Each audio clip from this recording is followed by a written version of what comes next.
আসসালামু আলাইকুম সম্মানিত ভিউয়ার্স, আমার স্টুডেন্ট সুজন চন্দ্র ও এবিসি 3 শ্রেণীর জন্য আবেদন করছে এবং বিসি শ্রেণীর লাইসেন্স পেয়েছে। আর আমি মনে করি ফার্স্ট টাইম বিসি শ্রেণীর লাইসেন্স পাওয়া অনেক বড় পাওয়া। সরকারি লাইসেন্স বিসি হলো এনাফ, কাজকামের ক্ষেত্রে বিভিন্ন জায়গায় ইন্ডাস্ট্রিয়াল জবের ক্ষেত্রে এই লাইসেন্সের কথা বলে, সেক্ষেত্রে ও বিসি দিয়েও বিভিন্ন জব বা বিভিন্ন কাজেও ব্যবহার করতে পারবে।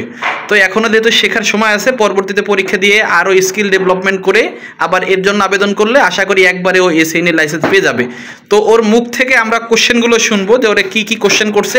আপনারা যারা লাইসেন্স প্রত্যাশী আছেন বা সামনে পরীক্ষা দিবেন বা এই সিজনে দিচ্ছেন, আশা করি আপনাদের জন্য ভিডিওটি হেল্পফুল হবে। আচ্ছা বলো প্রথম থেকে। প্রথমে আমি রুমে ঢুকলাম, একটা স্যার আমাকে ডাকলো, যে আমি বসলাম, বসতে বললো বস। তারপরে আমার প্রশ্ন করলো যে হাউস ওয়ারিং কত প্রকার এবং কি কি। প্রথম কোশ্চেন ছিল হাউস ওয়ারিং কত প্রকার ও কি কি। এর অ্যান্সার দিয়েছো তুমি? হ্যাঁ, অ্যান্সার দিয়েছি। হাউস ওয়ারিং কত প্রকার? 5 প্রকার। কি কি? এটা হলো channel wiring, cleat wiring, casing wiring, trunking wiring, cleat wiring, এই 5 প্রকার। তার 2 নম্বর কোশ্চেন। তারপর 2 নম্বর প্রশ্নে আমার বলল একটা কম্বাইন্ড সকেট দেখে বললো যে এটা কানেকশন পারবা। আমি বললাম জি স্যার পারবো। কম্বাইন্ড সকেটের কানেকশন আজকে তোমাদের কিন্তু কম্বাইন্ড সকেটের অনেকগুলো কাজ করাইছে এবং আমার হোয়াইট বোর্ডে এখানে কিন্তু কম্বাইন্ড বোর্ড কানেকশনের ডায়াগ্রাম দেয়া আছে আর তুমি কানেকশন পারছো যেহেতু কাজগুলো করো তুমি। 3 নম্বর কোশ্চেন, একটা আপনার টাম্বুলার সুইচ দেখে বলে যে এটা কি সুইচ, সেটা আমি এই টাম্বুলার সুইচ না, এটা দেখাই তোমার কোশ্চেন করছে। এটা খোলা ছিল, খোলা ছিল। আচ্ছা, এটা খুলে রাখছে এর কারণ কি যেন অনেকে দেখে কনফিউশনে পড়ে যায় যে এটা কি সুইচ। তাহলে এটা টাম্বুলার সুইচ, এই সুইচগুলো 5 ও 15 এম্পিয়ার হয়ে থাকে, ঠিক আছে। তারপরে ওখান থেকে ব্যাক হওয়ার পরে একটা পাইপ পিভিসি, আপনার ওটা কালো কালারের ছিল, ওটা আপনার 3.34 পাইপ। আচ্ছা, 34 পাইপ দেখে বলে যে এটা কি নাম, আমি বলছি এটা পিভিসি পাইপ 34। আচ্ছা, তারপরে আপনার দ্বিতীয় কোশ্চেন মানে পরবর্তী কোশ্চেন যে আপনার ওই ডোল স্টার্টার নিয়ে কোশ্চেন করছে। ওটা একবার খোলা ছিল। আচ্ছা, তারপরে বললো যে এটা পুশ কোনটা আর মানে এনসি সুইচ কোনটা আর অনসি সুইচ কোনটা। আচ্ছা, সম্মানিত ভিউয়ার্স, যে সকল ভাইয়েরা এবিসি 3 শ্রেণীর জন্য আবেদন করবেন এরা বিশেষ করে এই ডোল স্টার্টার সম্পর্কে ভালোভাবে নলেজ রাখবেন, কারণ এই ডোল স্টার্টারের পুশ সুইচ কোন জায়গায় কানেকশন করা হয়েছে, অন সুইচের কোন টার্মিনাল, অফ সুইচের কোন টার্মিনাল, ওভারলোড ডিলের কোন টার্মিনাল, ম্যাগনেটিক কন্ডাক্টরের কোন টার্মিনাল কানেকশন করা হয়, ওভারলোড ডিলেতে কোন কোন বাটন থাকে। মোট কথা ডোল স্টার্টার সম্পর্কে সম্পূর্ণ ধারণা রাখবেন, এ নিয়ে ম্যাক্সিমাম সময় কোশ্চেন করে থাকে। এরপরে আপনার সিলিং ফ্যান যে খোলা ছিল, সিলিং ফ্যানের ওখানে রানিং কয়েল কোনটা, আপনার স্টার্টিং কয়েল কোনটা। আচ্ছা, ওটা আমি বলছি যে প্রথম কাটটাই আপনার স্টার্টিং কয়েল, দ্বিতীয়টা হলো রানিং কয়েল। এখন স্টার্টিং রানিং কয়েলটা ডিপেন্ড করে প্যাচের উপরে, যেটাতে প্যাচ বেশি হবে সেটা হলো স্টার্টিং কয়েল, প্যাচ কম সেটা হলো রানিং কয়েল। আচ্ছা, তারপরে আপনার 3 ফেজ মোটর একটা খোলা ছিল, যে আপনার কালেকশনগুলো, হ্যাঁ ওগুলো খোলা ছিল, ওগুলোর পাতিগুলো খোলা ছিল। স্যার বললো যে এটা কোন কালেকশন আছে, আমি বললাম যে স্যার এটা কোনো কালেকশনে নেই। তারপরে স্টার কালেকশনে দেখা। আচ্ছা, তাহলে এখানে ওর কোশ্চেনটা ছিল যে একটা 3 ফেজ মোটরের 6টা টার্মিনালই খোলা ছিল, ওরে বলছে স্টার কানেকশন করে দেখাও। হ্যাঁ, এটা কোন কালেকশনে ছিল, আমি বললাম কোন কালেকশন। আচ্ছা, প্রথম পর্যায়ে কোনো কানেকশন ছিল না, এরপরে তুমি স্টার কালেকশনে দেখাও, স্টার কানেকশন করে দেখাইছো। তারপরে 3টা কমন করে 3 পাশে লাইন দিয়ে দিয়েছো। তারপরে আবার বললো যে তাহলে ডেল্টা কালেকশনে দেখাও, ওই তোমার কোনাকুনি কানেকশন করে একটা কয়েলের শেষ প্রান্ত অপরটার শুরু প্রান্ত এরকম করে কানেকশন করে ডেল্টাও করছো।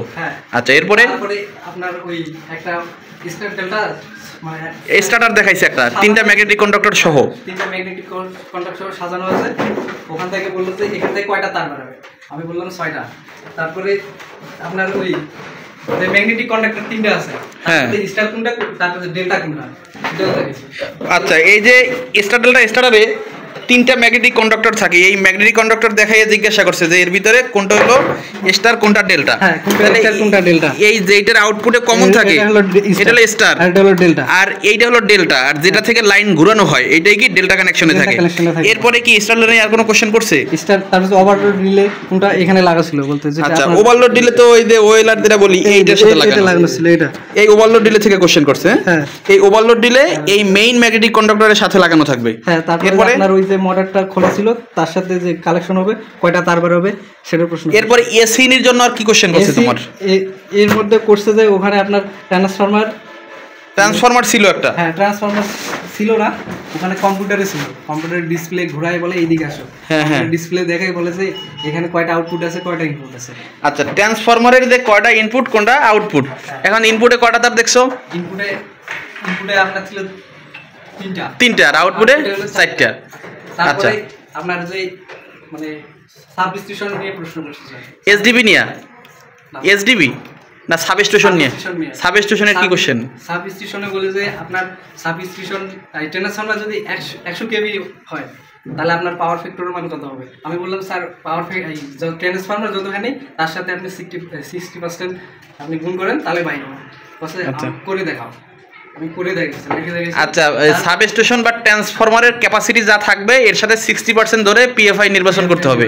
তাহলে 100 কেবিএ থাকলে 60 কিলোওয়াট, 60 কিলোওয়াটের একটা পিএফআই বা 60 কেবিএ। আচ্ছা, তারপরে আপনার এইচটি কেবল নেওয়ার পর ওখানে বলে যে এটার নাম কি, আমি বললাম এইচটি কেবল। এই যে এই কেবলটা দেখাইছে, এই কেবলটা এটা আরো ছোট ছিল স্যার, এটা আচ্ছা কেবলই দেখাইছে। কিন্তু এখান থেকে আমাকে আর প্রশ্ন বলে না। তারপরে আপনার ওই সাবস্টেশনে কয়টা আর্থিং থাকে সেটা বলছে স্যার, আমি তো ওটা পারিনি। সাবস্টেশনে কয়টা আর্থিং থাকে? সাবস্টেশনে যদি তোমার ইকুইপমেন্ট আর্থিং হয় সেক্ষেত্রে ইকুইপমেন্ট আর্থিংগুলোই থাকে, সেক্ষেত্রে আর্থিংটা আলাদা। তবে তোমার ট্রান্সফরমার, জেনারেটর, পিএফ এগুলোকে আলাদা আলাদা করে আর্থিং নেওয়া হয়, প্রত্যেকটাকে আলাদা আলাদা আর্থিং। মোটামুটি এই ধরনের কোশ্চেন ছিল। হ্যাঁ, অনেক কিছু বলছে, আমি বুঝতে পারিনি। আচ্ছা, বিশেষ করে যারা এবিসি 3 শ্রেণীর জন্য আবেদন করবেন এরা সাবস্টেশন সম্পর্কে ভালোভাবে নলেজ রাখবেন, যে এলবিএস কানেকশন বা এসিবি ভিসিবি সম্পর্কে, পিএফআই ক্যালকুলেশন সম্পর্কে, এসটি কেবল সম্পর্কে, ইনসুলেটরগুলো সম্পর্কে। তোমাকে ইনসুলেটর নিয়ে কোনো কোশ্চেন করে নাই? আচ্ছা, তাহলে তুমি বিসি 2 শ্রেণী পাইছো। হ্যাঁ, তোমাকে অসংখ্য ধন্যবাদ। আর সম্মানিত ভিউয়ার্স, যারা এই ভিডিওটা দেখছেন অবশ্যই ওর জন্য সকলে দোয়া করবেন। আর আপনারা যারা নিয়মিত লাইসেন্সের ভাইভা পরীক্ষা দিচ্ছেন আপনাদের অভিজ্ঞতা লিখিত আকারে আমাকে হোয়াটসঅ্যাপে শেয়ার করবেন। ডিসক্রিপশন বক্সে আমার ফোন নম্বর দেওয়া আছে। আপনাদের এক্সপিরিয়েন্স নিয়েও পরবর্তী কোনো এক সময় ভিডিও তৈরি করার চেষ্টা করব। ধন্যবাদ সবাইকে। আসসালামু আলাইকুম।